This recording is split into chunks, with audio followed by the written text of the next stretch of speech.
switching gears a little bit, the reason I had you on today is I wanted to make sure I had a chance to hear what you thought of Biden's appointees to the Federal Reserve.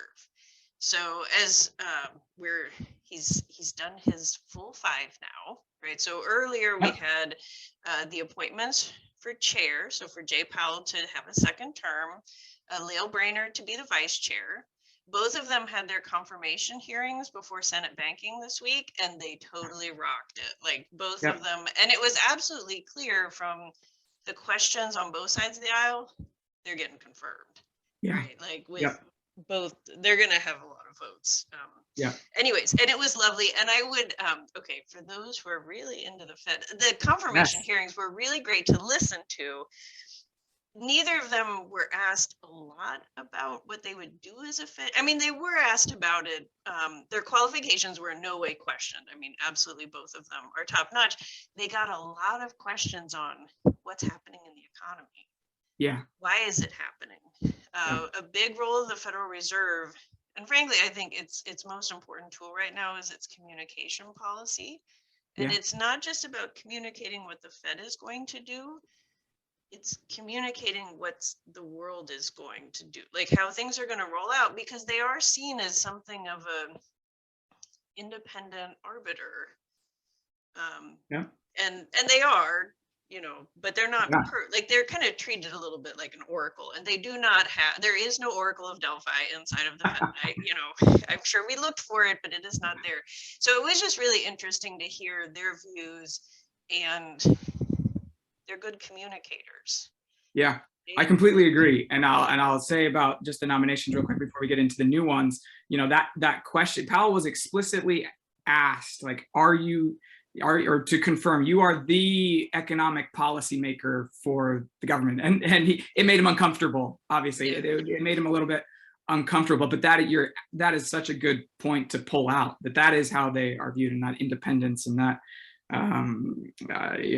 that aspect of the Fed is really crucial, and it has changed in time, and the Fed could lose it or they could make it stronger. That's another thing. Nothing is guaranteed. No, that's true. And Jay speaks with a lot of humility and humanity, and he's the real deal. Like you can't make that stuff up. As one can see with a lot of my peers, like we're not, this is not part of the macro PhD training program, which that's fine. That's not what we're selected for, but he has that.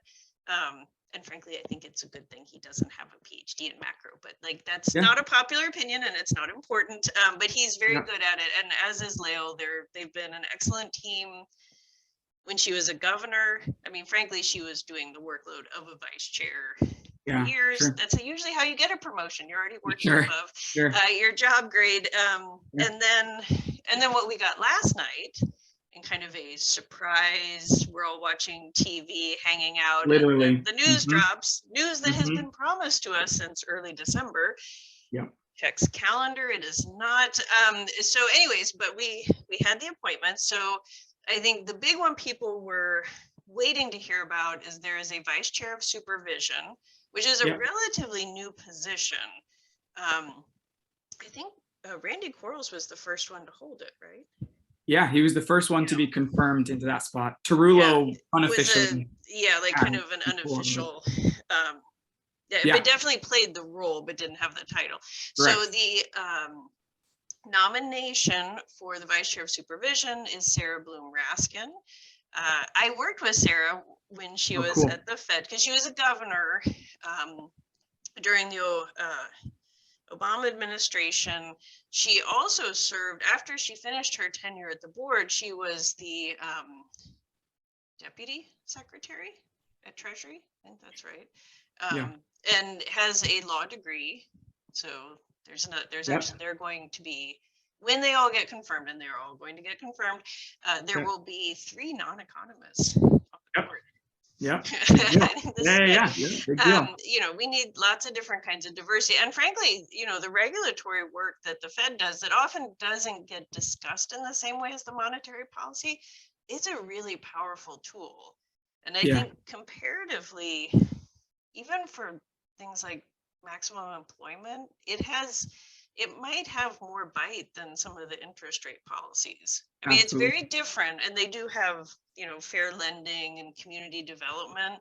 But in general, like the financial system's really important for people, families, small Absolutely. businesses, right? So, Yeah. so that's a big job, and Sarah has been nominated to hold it. She will probably be the toughest of the confirmation hearings, but I still think she will go through. She's highly capable, a very smart woman, and has the technical skills to do that. All of the appointees or all of the nominations do, and that's really important. Like the Fed is not a cakewalk.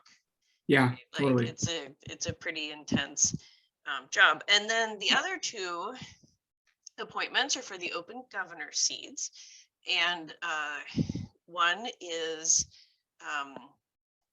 Lisa Cook. So she is a Black woman professor of economics at Michigan State. This sadly, in the economics profession, it is a very rare combination. She's a full professor. Yeah, Lisa is awesome. She is a good friend. So, I mean, I was really jumping up and down last night. And then the final appointment, I'm sorry, the final nomination. See, I'm already ready for them to have yeah, jobs. yeah.